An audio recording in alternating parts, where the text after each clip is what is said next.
Apa itu dump truck? Dump truck adalah alat yang khusus digunakan sebagai alat angkut material tambang karena kemampuannya yang baik. Misalnya dapat bergerak cepat, kapasitas besar, dan biaya operasinya relatif murah.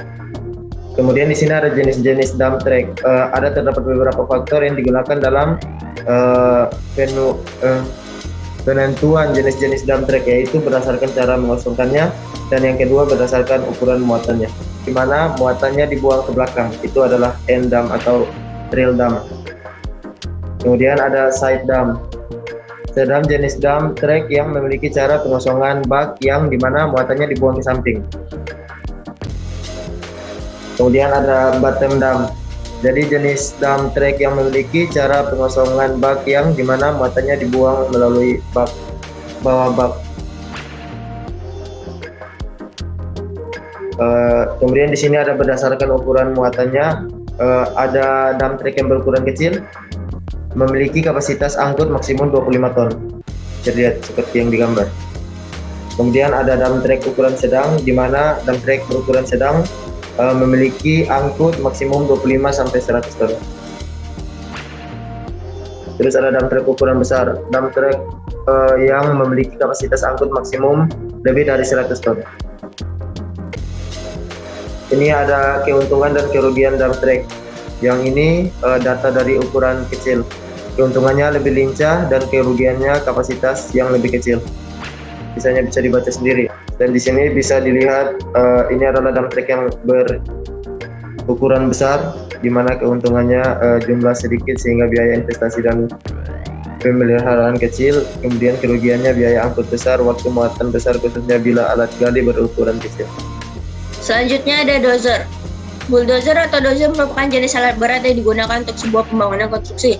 Dozer bertipe layaknya traktor yang menggunakan rantai dan dilengkapi dengan blade atau pisau yang terdapat di bagian depan bulldozer itu sendiri.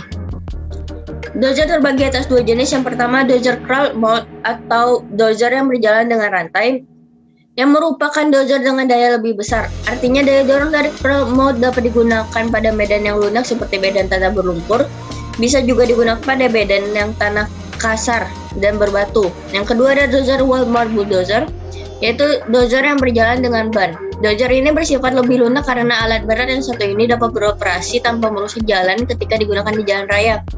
Kecepatan dari dozer wheel mode sendiri lebih besar dari job site satu menuju job site yang lain. Wheel mode bulldozer terbilang cukup fleksibel. Selanjutnya ada komponen bulldozer. Dapat dilihat pada gambar apa saja komponen dari bulldozer tersebut. Selanjutnya ada macam-macam blade. Yang pertama ada strike blade atau S-blade. Jenis blade yang satu ini guna mendorong lurus kedudukan pisau blade itu sendiri lurus ke depan. Yang kedua ada U-blade atau universal blade. U-blade dapat digunakan dengan volume lebih besar, membawa atau mendorong lebih banyak. Saat kehilangan muatan, U-blade relatif lebih kecil. Yang ketiga ada angel blade. Blade ini digunakan saat mendorong atau membawa muatan dalam posisi lurus juga menyudut. Yang keempat ada rake blade. Blade ini memiliki gigi-gigi, gunanya untuk mendorong muatan seperti semak-semak. Rake blade sendiri terbagi ke dalam dua kategori, yaitu strike rake blade dan ankle rake blade. Selanjutnya penggunaan dozer. Yang pertama melakukan pemotongan tanah yang mempunyai struktur yang keras atau cutting hard ground. Yang kedua melakukan dozing atau mendorong lateral tanah yang akan dipindahkan. Yang ketiga melakukan smoothing operation atau perataan permukaan tanah. Yang keempat dapat merobohkan pohon saat melaksanakan proses land clearing. Selanjutnya operasi penggaruan. Dapat dilihat pada gambar operasi penggaruan.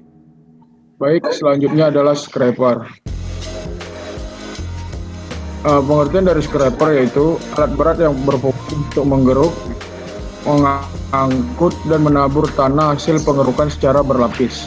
Scraper juga dapat digunakan sebagai alat pengangkutan untuk jarak yang relatif jauh, yaitu sekitar 2000 meter, pada tanah datar dengan menggerak roda ban. Alat berat ini biasanya disebut juga alat gali tanah. Scraper merupakan alat berat beroda ban yang dipakai untuk memuat atau mengangkut dan juga membuang secara individu dengan atau tanpa dibantu dengan pendorong atau dengan bulldozer. Fungsi dari scraper yaitu pertama untuk memuat, kedua untuk mengangkut, dan ketiga untuk membongkar muatan. Bentuk scraper ini mirip dengan truk biasa, cuman yang membedakannya itu Bak bawah scraper dapat diturunkan dengan ujungnya berbentuk seperti bilah. Berikut ini ada beberapa penggunaan dari scraper, yaitu untuk pengupasan permukaan tanah, yang kedua untuk peralatan kontur sekeliling building site, yang ketiga untuk penggalian untuk saluran drainase dan saluran irigasi, dan yang keempat untuk penggalian dan pengurukan untuk badan jalan dan lain-lain. Jenis-jenis scraper, yaitu jenis scraper ini ada dua macam. Yang pertama adalah towed scraper. Dalam operasinya ditarik dengan bulldozer karena memang tidak bermesin. Tenaganya juga diambil dari bulldozer. Lalu yang kedua ada motor scraper. Dalam pengoperasiannya ada yang menggunakan mesin tunggal atau front, dan ada juga yang menggunakan mesin ganda atau front and rear. Pengoperasiannya dengan alat bantu bisa dilakukan dengan dua cara, yaitu yang pertama adalah push load, yaitu alat bantu dipakai hanya pada saat pengerukan dan pengisian saja. Yang kedua adalah push pull, yaitu dua buah scraper yang dioperasikan dengan cara ini, keduanya saling membantu di dalam pengerukan. Selanjutnya adalah komponen scraper, yaitu scraper tersendiri memiliki beberapa bagian dengan masing-masing fungsi, yaitu yang pertama adalah bowl. Bowl adalah bak penampung muatan yang terletak di antara ban belakang. Bowl mempunyai sisi yang kaku dengan bagian depan dan belakang yang dapat digerakkan. Lalu yang kedua adalah apron. Apron adalah dinding lengkung bowl di bagian depan yang dapat diangkat pada saat pengerukan dan pembongkaran. Fungsinya itu yaitu untuk mengatur aliran material masuk dan keluar bowl. Lalu yang ketiga adalah tailgate, yaitu merupakan dinding belakang dari bowl. Yang keempat adalah cutting edge, yaitu blade dari baja yang terdapat di bagian depan dasar bowl. Fungsi dari blade ini adalah yaitu untuk melakukan penetrasi ke dalam tanah. Selanjutnya ini adalah dari pengoperasiannya scraper. Scraper dapat menjalankan beberapa fungsi sekaligus dalam sekali operasi untuk menggali dan mengisi, hingga kerjanya yang maksimal itu menggunakan beberapa cara. Yaitu yang pertama adalah pusher loading. Power scraper sebenarnya dapat mengisi muatan tanpa bantuan alat lainnya, tetapi memakan waktu yang cukup lama. Oleh karena itu, pengisian muatan sebaiknya dibantu oleh bulldozer.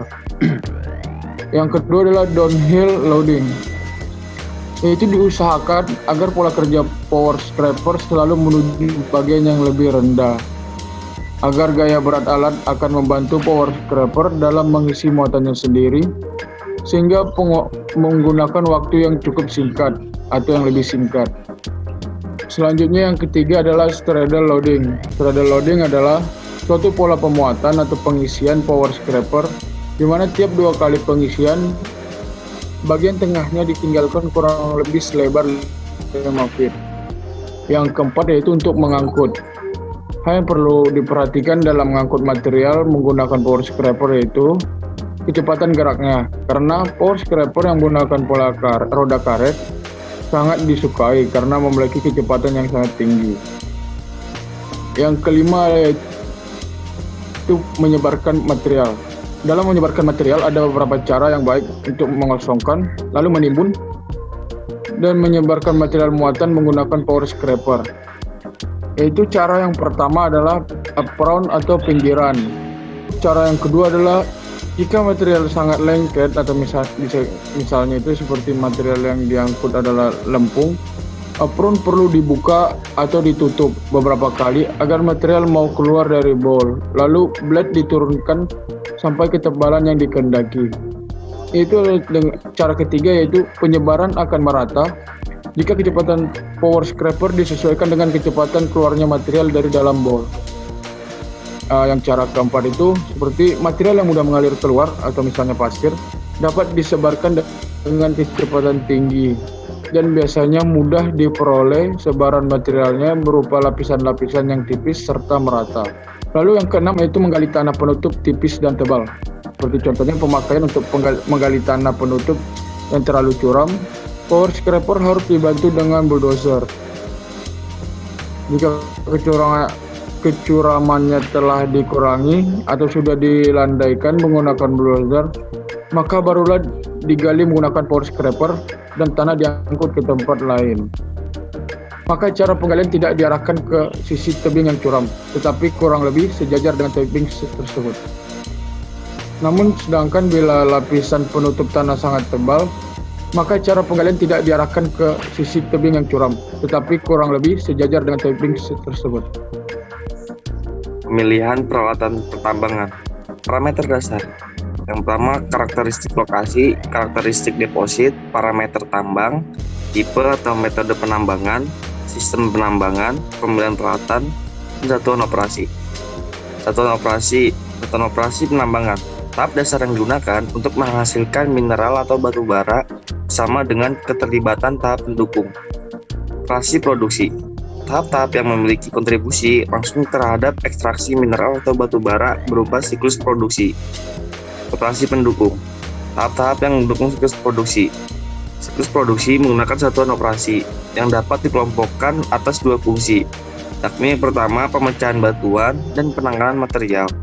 Satuan operasi ada site preparation atau cat timber, cleaning and grubbing, topsoil remover.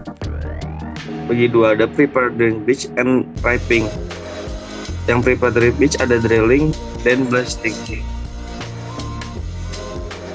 Overburden remover, transport to storage, transport to backfill. Coral or surface cleaning. Ada coral drilling, blasting, coal wrapping, dan coal wearing. Coal or expecting loading. Coal or to storage or processing.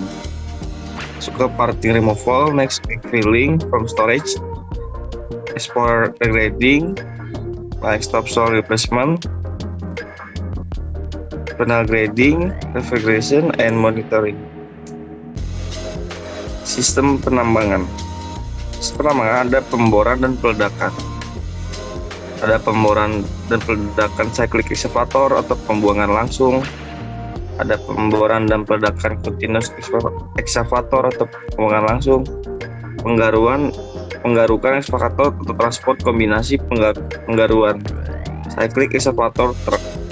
Pemboran dan peledakan. Cyclic excavator truk pemboran dan peledakan. Continuous excavator belt conveyor pemboran dan peledakan. Cyclic excavator hopper or crusher belt conveyor. Karakteristik peralatan tambang. Tipe peralatannya, perbandingan ukuran berbagai peralatan, gambaran perbandingan peralatan, perbandingan rasio peralatan, faktor kinerja, faktor desain, faktor supporting, dan faktor biaya. Dan ada perbandingan ukuran berbagai peralatan. Ada jenis peralatan dozer, scrapers, front end loader, electric shovel, backlines, wheel excavator, truck, rotary dress. Ini ada berbagai ukurannya, ada bobotnya, dan ada tenaga masing-masing peralatan tambang. Faktor desain, total power, service life, physical size, stability, serviceability, maintainability, weight, ground clearance, and ruggedness. Faktor biaya, ownership cost, sama depreciation, interest, insurance, taxes, operation cost, labor, supplies, fuel or power, lubricants, repairs, and maintenance. Proses evaluasi peralatan pertambangan. Unit operation to mining system, ketersediaan peralatan, faktor pemilihan, alternatif penerapan, reliabilitas mesin, tren peralatan, lalu perhitungan produksi, unit biaya kepemilikan dan operasi. Penggunaan peralatan pertambangan, penyiapan penambangan, pedoman penerapan, leveling and grading, pedoman penerapan, batasan penggalian, ekskavator, pedoman penerapan, cara transportasi, pedoman penerapan, sistem penambangan utama, pedoman pemilihan sistem.